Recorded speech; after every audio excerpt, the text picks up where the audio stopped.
Thank you, Mr. Speaker and members. Just a few years ago, permitless carry was thought to be a bridge too far. I remember when I'd walk up and down the aisles, people would say, "No way, that's crazy. Never do that. Could never support it." But yet here we are today. We're going to allow permitless carry. The Dallas Police Association, City of Dallas Police Department, specifically asked members of our delegation to please vote against this bill. They thought it would make law enforcement more vulnerable to people that could now go around background checks outside of our licensure regime. And they pointed out to me a staggering statistic: 30,000. So what does 30,000 relate to? 30,000 is the number of Texans who failed their LTC licensure program and regime. They were ineligible. And this legislature, this House today, is saying, if you failed, we're still going to give you a gun. You can stroll right up and get one. We have rendered meaningless, as Representative Turner said earlier, all of the state safeguards that we have in place in state law to make sure that bad guys don't get guns.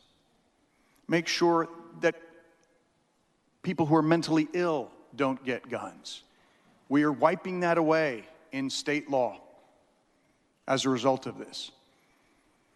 And so I agree with you, all of you, who told me years ago that this is a bridge too far, that this is insane, that this is bad policy, that this is way too extreme. And yet we find ourselves here today, and we know full well, we've taken some awful votes today, just awful votes, but we know full well that by removing the safeguards that have been in place for decades, that more people are going to die in this state. And I thought that this legislature, in its response to El Paso and Sulphur Springs and the countless other shootings across this state, mass murders across this state, would have a different approach.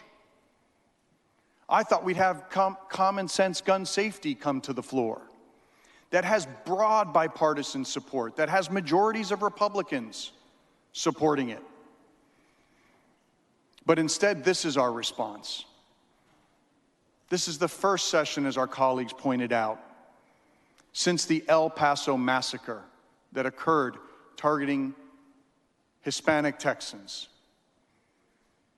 where an extremist, a white supremacist who had written a manifesto, hopped in his car in North Texas, drove all the way to El Paso with an eye towards murdering people because they were concerned about an invasion of brown people across this state.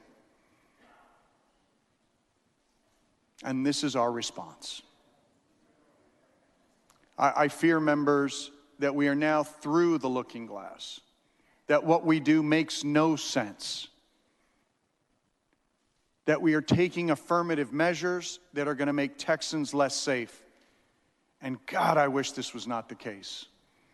Because I know many of you very, very well.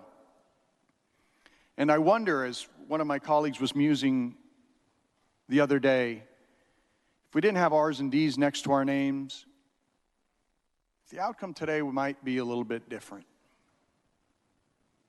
I'd like to think so. But I regret this is the action that we're taking today in the face of this terrible public health crisis for our state. So thank you, members, for the floor. Thank you to the author of the bill for engaging in a sharing of ideas and experiences about this. And members, today's a hard day for many of us, especially with some of the votes that we've taken. And I don't know if I've got the words to describe how difficult this is for many of us, but I hope we can come together after this and do good for this state.